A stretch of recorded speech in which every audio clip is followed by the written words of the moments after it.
3 words: pitchers and catchers. We'll tell you how far the Guardians pitching staff can take them in 2026.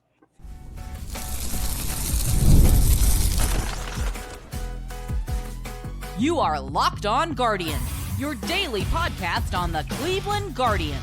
Part of the Locked On Podcast Network, your team every day. What is up, Guardians fans? We finally made it to the first checkpoint into baseball season. Pitchers and catchers are in Arizona. They're in Goodyear for Cleveland. We have made it across the other side. This is Locked On Guardians, the only daily podcast that covers your Cleveland Guardians, the majors, the minors, the draft, everything in between, every day, and a proud part of the Locked On Podcast Network, your team every day, and the #1 sports podcast network. Thanks to you. Of course, if you're new here, I'm Justin Lada, one of your 2 co-hosts. If you're not new here, shout out to the everydayers that are coming back for more and getting ready for baseball season. But I have spent 4 years on this podcast now with my friend and co-host Jeff Ellis, and I've spent 19 years and counting covering the Guardians minor league system as a prospect writer and editor.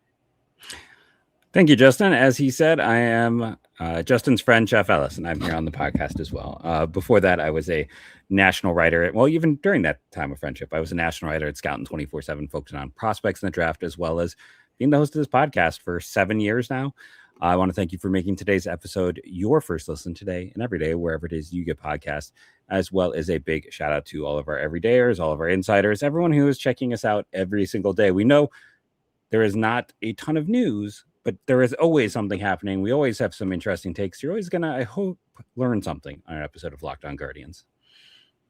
Yeah, at least learn something or be entertained or think about something differently. That's the idea, right? We try to make it more fun to be a fan, think about different things in different ways, and, go into the season with a new outlook on things. So, of course, pitchers and catchers, Jeff, are in spring training officially, so we can say spring training is here. It's Jeff's second favorite time of the year behind the World Baseball Classic. That's coming up too, so it's going to be a great spring for Jeff.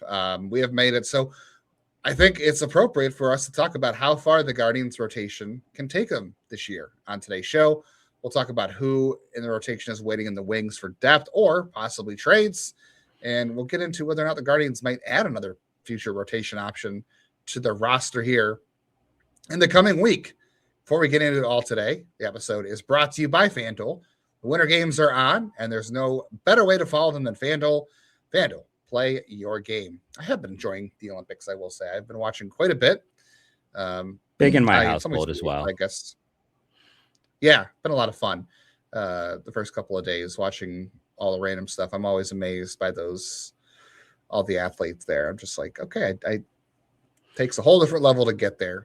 And that's what you hope the Guardians pitchers are bringing to Arizona, because I think the first question to ask, Jeff, is the entire season going to be determined by the rotation, considering I guess it'll be determined by how much these young players they're counting on offensively grow or help, but they might go as far as the rotation takes them, because that's probably going to be the focal point of the team. I guess pitching staff as a whole, not just rotation, but it's going to start with the rotation because, we saw what happens when they don't do enough, even though they made it pretty deep in 2024 with the bad rotation. Yeah, that's kind of the great irony. I don't know if that's ironic. Let's be honest there. I think I got that one wrong. But kind of one of the interesting things is when they had that great run, it was with probably their worst pitching staff of the last, decade. Yeah. It's just, and, last year we definitely saw a team that kind of stepped up. We saw some players that we were hoping to see maybe take steps forward. I know we'll get into some of that, but it was pitching staff that we felt a lot more comfortable about a year later than, I think it's very easy to forget, half of the 2024 season, we had the 2 worst starting pitchers in baseball with Allen and McKenzie. They were literally by a lot of measures the 2 worst pitchers in the American League that year. So yeah, it's definitely I don't know if I want to say it's what you expect from this team. It is definitely a nice change to see the rotation having the depth and the ability to be a strength for this team. Yeah. In September, they were finally back to the rotation we've expected from this team. They threw the most innings in baseball in September. They had, I believe, the lowest ERA and I think the lowest FIP. the most Fangraphs WAR in September. So arguably the best pitching staff in baseball in the month of September last year. And some of that, I know you talked last week about our little split on defense. Yeah, it's Arias, definitely one of our and Brito. disagreements. Yeah, it is. And also, I think you have to consider the fact that they went to a 6-man rotation in September. So you had Bibee and Williams. You also had Cantillo having a breakout. Saccone got an extra day of rest because it was his first year being in the rotation pretty much full time. Logan Allen was better. You had Messick, who didn't have to go. He was kind of on the rotation he was used to throughout the minors. But, in AAA, they kind of do the 5-man rotation instead of the 6. But, I do kind of wonder how much that factored in, the 6-man rotation. If you go and look at like velocities, nobody's velocity took a big jump in September. So it's not like they were getting an extra day of rest, so they were throwing harder. But, the extra day of rest can contribute to things like, just overall command and stamina too. So I will be curious about that. And I know a lot of people have questions too about Gavin Williams. Like everybody else, he was awesome in September.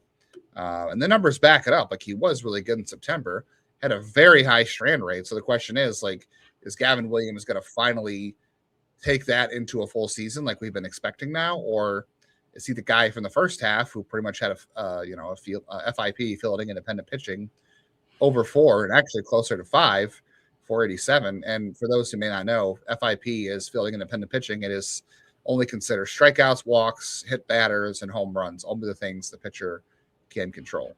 And it's considered the best predictive stat for pitchers. And when we're slight technical issue there, might be being repetitive, but FIP is the best stat they have found in terms of predictability and what's going on with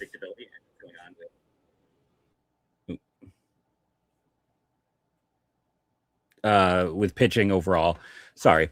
So when we're looking at the statistics and you're looking at FIP, it typically will tell you what is occurring and what's going to happen in the future.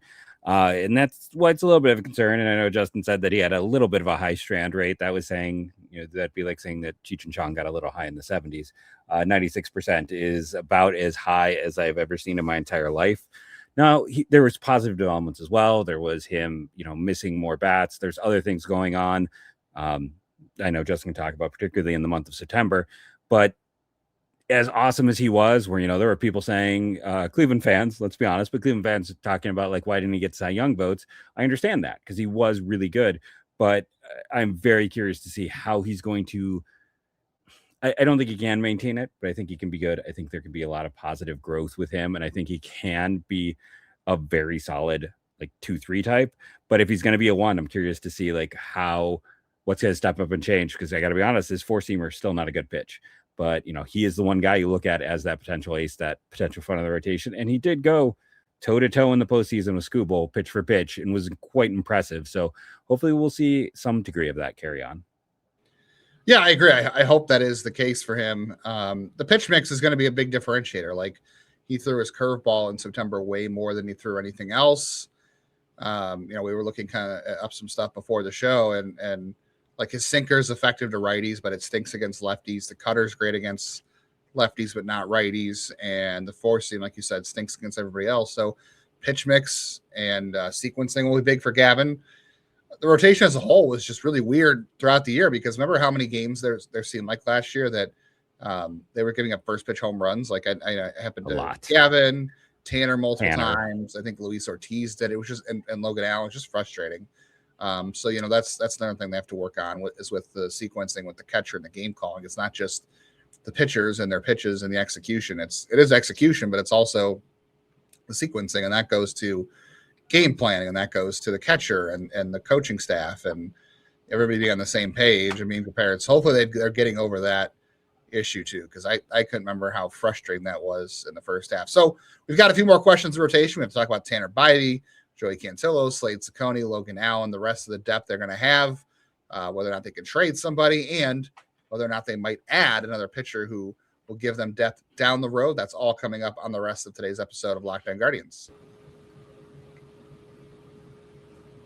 The winter games are officially here. If you didn't like me, I've been enjoying the heck out of watching them so far. Lock in for the events.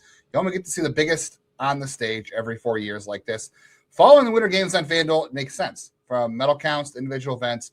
You can find an angle on the sports you care about the most. FanDuel gives you more ways to stay connected to the action during the entire set of games. There's curling. I've been watching a lot of speed skating personally. I can't wait for hockey to start.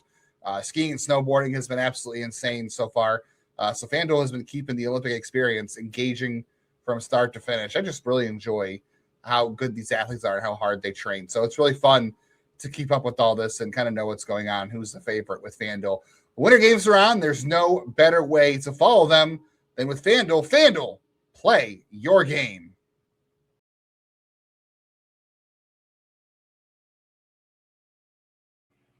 Hey, thanks for hanging out with us here on Locked On Guardians every single day.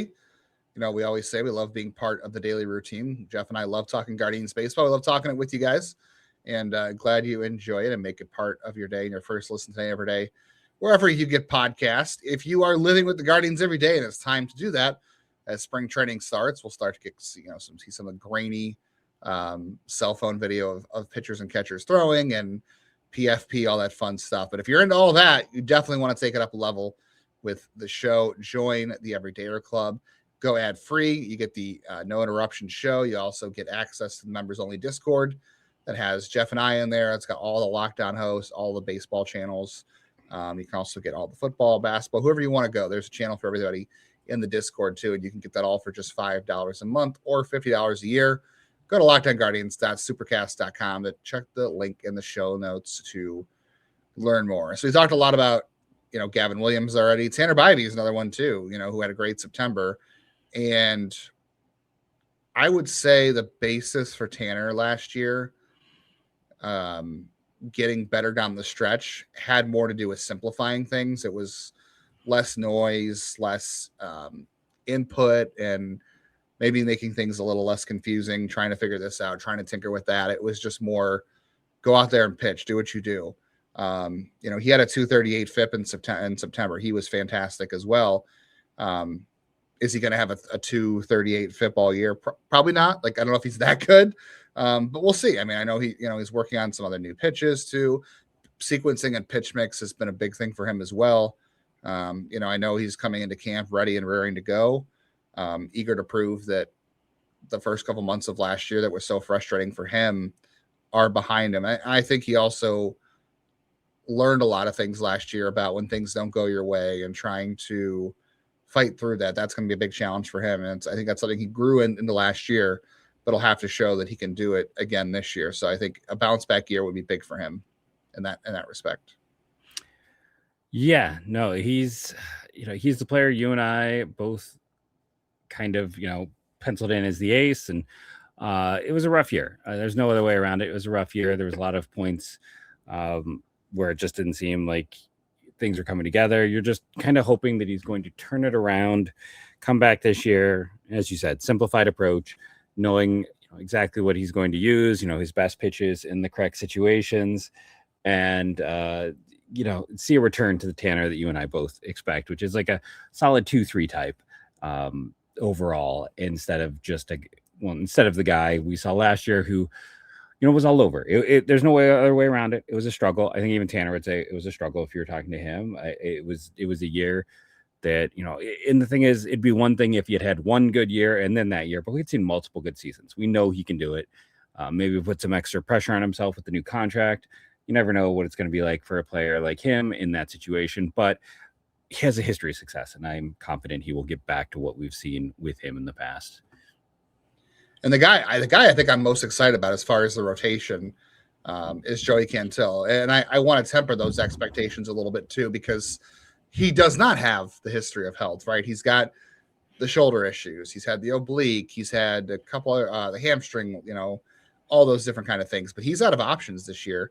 So he's got to be on the roster to start the year. Not that I think he wasn't going to be, but I thought what we saw from him in the second half last year, I've said this before, was he looked like the pitcher you and I always thought he could be, right? Like the changeup was fantastic. The curveball started to be a weapon for him.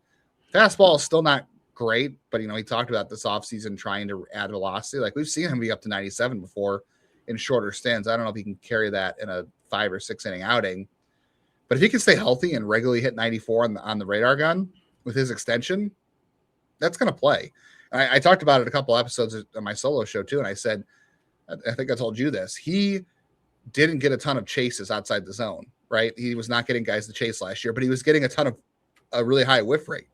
So he's not getting guys to chase, but he's still getting them to swing and miss. That tells you that his stuff in the zone can get swings and misses. And that's why I'm most excited for him, is to see if he can carry that. Can he throw 160 innings? Like, that's asking, like, it's not as bad as Chase Salauter in terms of his lack of being able to be on the field. But I'm wondering, like, is 160 innings realistic for Joey Cantillo? Because that's kind of where I'm leaning, with no like data or evidence on that. Just like, that's what I'm hoping he can make a jump to. Because again, I'm really excited about him, and that's the guy I'm going to be watching most and listening to for information the most coming into spring training and pitchers and catchers. Yeah, he is that player that, if you go back to when they traded Clevenger, I said he was the number 2 player to me in that deal for Cleveland. Number 1 was Arias. I said Naylor was 3rd. Now, again, I still stand, I think, at the time with the evaluations, because as much as people don't like to give him credit for development, Josh Naylor was a guy who took some work when he got here. But the reason I thought Cantillo was that guy is he had everything this team looks for. He had all of the stuff there. He had the secondary offerings. He was athletic. He had a good idea of the zone. Now, he actually has kind of struggled with that a little bit. That's the other concern. The fastball isn't the best pitch. It never really has been, even with his velocity gains and jumps. His sweeper has been really steady and a nice addition. We talked about, I know when the two of us were talking the other day about his gains in terms of WRC plus, not WRC plus, stuff plus. And, overall, it's just a situation where he is a player that if everything works out, he's going to very clearly to me be the 3rd or even 2nd best pitcher on the staff. Like, I feel like, my tier 1 is right now Tanner and Gavin. My tier 2 is Cantillo and Messick. And then, I've got Slade and Allen in tier 3. And I feel like those are all, things that I feel right now. And I'd love to be proven wrong and move some guys up. But Cantillo is the one guy where I'm like, I could almost put him in tier 1. It's just he hasn't done it enough. We don't have enough data. But the stuff is enough for me to consider that.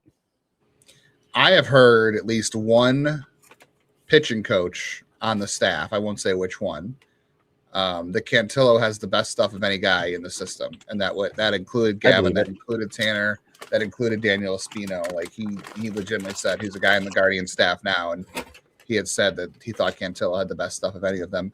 I would say I'd also, if we're worried about Gavin Williams not being able to hold up, like, kind of what we thought was I don't want to say breakout, but like finally we're seeing some things from him at the end of the year we thought the Guardians would get from him. I would say I'm more concerned about Slade Ciccone. Like, I kind of ignored, I don't want to say ignored, but I was like, you know what? He was pitching so good last year. The results were good. Yeah. And it was like, I'm just not going to look at his Savant page. I'm just going to, put my hand up and fair. Look away and just enjoy the results. But there is nothing good on that Savant page outside of his control. So, like, he doesn't walk guys.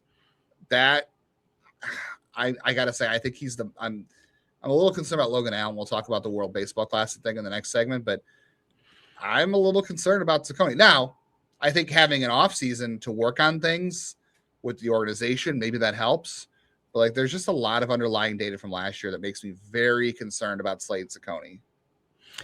Agreed. He is the guy that all the data under the hood makes you kind of leery. There's not a whole lot of things that point to, him being able to sustain. But here's what I'm always going to come back to in these situations. This organization rarely gets it wrong when it comes to identifying pitchers that are more advanced. They have, the one guy that I would have said, hey, they got it wrong with in the past was Tobias Myers, who then had a really good year with the Brewers and was just valuable enough that the Mets wanted to add him. And like, they misevaluated the player, but maybe they just misevaluated how to work that player. For the most part, they've been really good at identifying pitching. And that kind of makes me still wonder, like, what more is there to work on? What more can they grow and do? And again, I'm going to point out, like, almost every single Arizona pitching prospect has been a massive, massive disappointment. Has massively, Brandon Pfaadt was supposed to be a big time guy, and now he looks like a back end type. They've just really struggled in that area. So maybe there's still some some meat on that bone, as it were, in terms of developing Ciccone and adding a little bit more to his profile. Yeah, I think the Guardians, it'll really benefit him to work with all those guys over the offseason, take what happened last year and try to work on things that he can improve upon, because there are things he can improve upon. As fun as he was to watch at times last year, also thought he was maybe one of their best interviews last year. I thought he was very smart, genuine, knowledgeable, really engaging. I thought he was one of the best guys to listen to do interviews for, as far as post-game interviews are worth. I thought he was very eloquent, so I enjoyed listening to him, and hopefully we'll hear more of that this year. All right, let's talk about Logan Allen, the pitching depth, any possible trades, if they have the depth to do that, and if they're going to add another depth piece for the future. That is all coming up on the rest of today's show. And Jeff also has a conspiracy theory about Guardians pitching. Hiring isn't just about finding someone who will take the job. It's about finding the right person with the right background who can help your business move forward. And if you want candidates who are going to match what you're looking for, you're going to find that on Indeed sponsored jobs. That is the move, because instead of hoping the right person stumbles across your post or just scrolling, Indeed is going to help you match with quality candidates. That's going to boost your job listing to people who fit your criteria. So if you're looking for specific skills, certifications, locations, you can do all that with Indeed sponsored jobs. As someone who's done a little bit of hiring before, back in my editing days at Guardians Baseball Insider, getting interns, I had to also go through a lot of different things. It would have been a big help to have something like Indeed sponsored jobs to help me find the right candidates. And the stat that says it all, in the minute we've been talking, companies like yours have made 27 hires on Indeed, according to Indeed data worldwide. If you're hiring, spend less time searching, more time interviewing the candidates that check all your boxes with Indeed sponsored jobs. And if you're a listener of the show, you're going to get $75 in sponsored job credits to help get your job the premium status it deserves at Indeed.com/podcast. That's Indeed.com/podcast. Terms and conditions apply. Hiring, do it the right way with Indeed.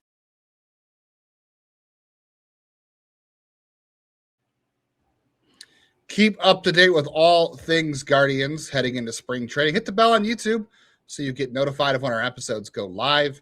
And if we do any reaction videos to any news, any kind of prospect content we do, we'll have some of the videos on that. I think at some point, hit the auto download button on all your favorite audio platforms so you never miss the episode in your feed as well, no matter what you're doing. If you're still trying to thaw out from this nasty weather we're having. And if you want to get news up front about the Guardians, you want to ask questions for a mailbag show, or you want to get some bonus content, other kind of stuff like that, you can text us one-on-one at joinsubtext.com/LockedOnGuardians. It's the same price as the Everyday Club, just a different way to reach the show and interact with us.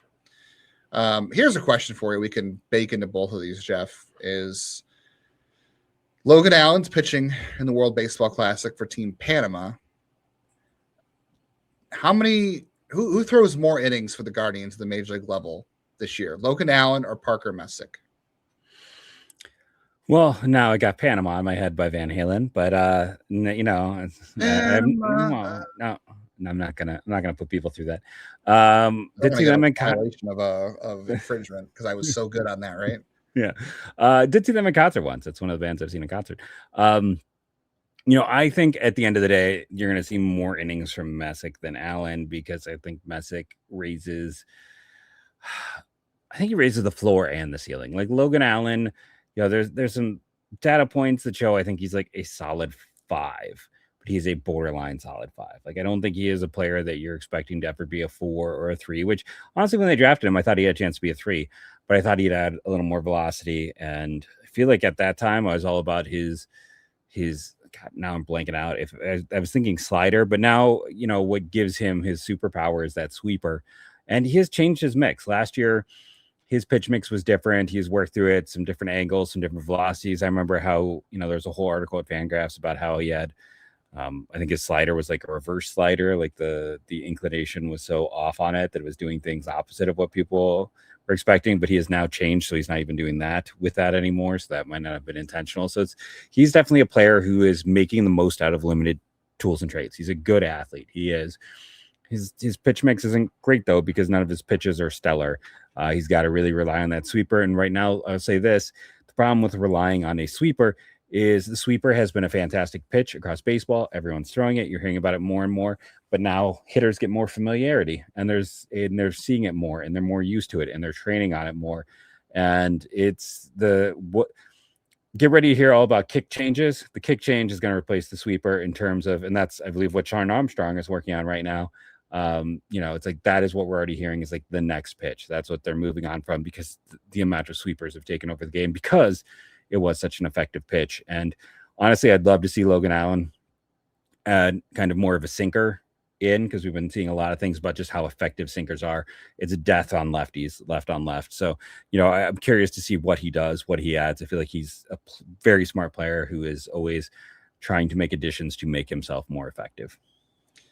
He is. I don't know. We did see a taste of Parker Messick last year that I think everyone was excited about. I think the thing to caution with him is like, it was the first look. Like, I know you've had the theory, and I don't disagree with you about a lot of guys, their first year in the league have their best year because the leagues adjust. There's always a cat and mouse game between pitchers and hitters, but and there's the sophomore slump, blah, blah, blah, all that kind of stuff. So like, I want to caution, like what we saw from Messick, like we saw great flashes from Gavin and Logan and Tanner in year one, and then they all had to go through challenges in year two. And I think Messick will face those as well. I think any pitcher really will, unless you're like Paul Skeens, because Paul Skeens is a different beast. Or even Tarek Skubal in his career wasn't great, right? So it happens to everybody. So I want to caution, like, if you're excited about Parker Messick, I think we are too. But like, there's going to be some growing pains there too if he gets a lot of big league time. I guess my just concern is like, how much is the World Baseball Classic going to affect Logan Allen? Because guys that do that, the results, like you said, are not great when they return. So I'm a little concerned about that for a guy who's already kind of on the fringes.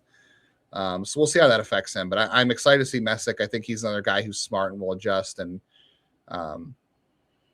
his changeup is better than anything Logan Allen throws. Let's be honest about that. Like, we thought Logan Allen's changeup was good coming out of college. Parker Messick's is much better. It is to me. I think his slider is better, and I think he throws harder, more consistently. I think he's more deceptive. So I wouldn't be surprised if by the end of the year Messick is the number 5 over Logan Allen. I don't know about more innings. We'll see. How comfortable do you feel with the depth right now? I know there's no such thing as pitching depth, but on the 40, you have the guys we talked about. There's Doug Nikhazy, who made his debut last year, even though it wasn't pretty, and I know he's never been a big fan of his. Peterson's on the 40. Yorman Gomez is on the 40. I think Khal Stephen. Damn, I'm gonna get that wrong all year. Khal Stephen. I think he's going to make his debut this year. I really do. Do we think that's enough internally to get through the season? Like, is that going to be enough guys to get them through the season? Yeah, that should be. At that point, you're talking about. Listen, I don't have a lot of. Well, I don't have any faith in Espino as a starter. I got to be honest about that. And then, I'm not even really looking at Nikhazy. I keep forgetting he's there because it was really bad a year ago. But you're talking about 6 starters. Then you add Peterson. Always the possibility of Khal Stephen, though I think if there's a chance they'll want to slow play that just because the 40-man crunch is starting to happen again. So they're going to have to figure out and move some guys around. But I could see how he could make this roster at some point. So I think there's enough depth there. I do. I feel comfortable with the overall depth. Yeah, I think like there's always someone who gets hurt, whether it's spring training or Logan Allen's going to World Baseball Classic. Someone always has an elbow issue. Aaron Davenport, he's not on the 40, but he's already having Tommy John. We haven't even gotten to spring training yet, so he's out for the year. And I wouldn't really call him depth, but that just shows you like as soon as you start throwing a baseball, you never know what can happen. So there is that as well. So you feel comfortable enough with them to say, like, could they use maybe a starter in the majors or some of their prospects as a piece at the deadline to get a bat? Like, do you feel comfortable enough to do that?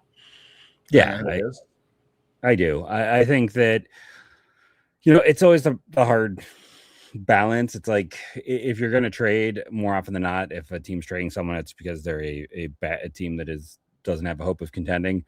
I would say we're starting the season with about 26 teams that have hopes to make the postseason this year and 4 that think that they are just out of it. So it's always almost easier to go out and acquire talent at the deadline because by that point there's about maybe 15 teams that think they're still in. And some of them are really not in it, as we've seen with like Texas a year ago, but they still try, or they still think there's a chance they could get hot like Texas, 3 years ago when they shouldn't have been in it and then won the whole thing. So we've seen both ends of that spectrum with the Rangers. but I think they have enough depth. And then the nice thing is also, the Dowdies, the Okies, the additional depth in the minors. Hopefully someone like Aiden Major coming back healthy, Cam Sullivan, who didn't pitch because of health. Maybe someone breaks out this year. You and I weren't exactly talking up Yorman Gomez at this time a year ago, and then he had the big breakout in system. I was trying to think of, other pitching prospects that maybe we were later on that had those moments. I mean, Austin Peterson, I was probably too high on a year ago, but before that, I think I was the only person beating his drum for years. Josh Hartle. And I didn't even talk about Hartle there. So it's like the depth is there. It's definitely there to go make a deal. If a team wants pitching. If everyone stays healthy, that's always the big issue is health.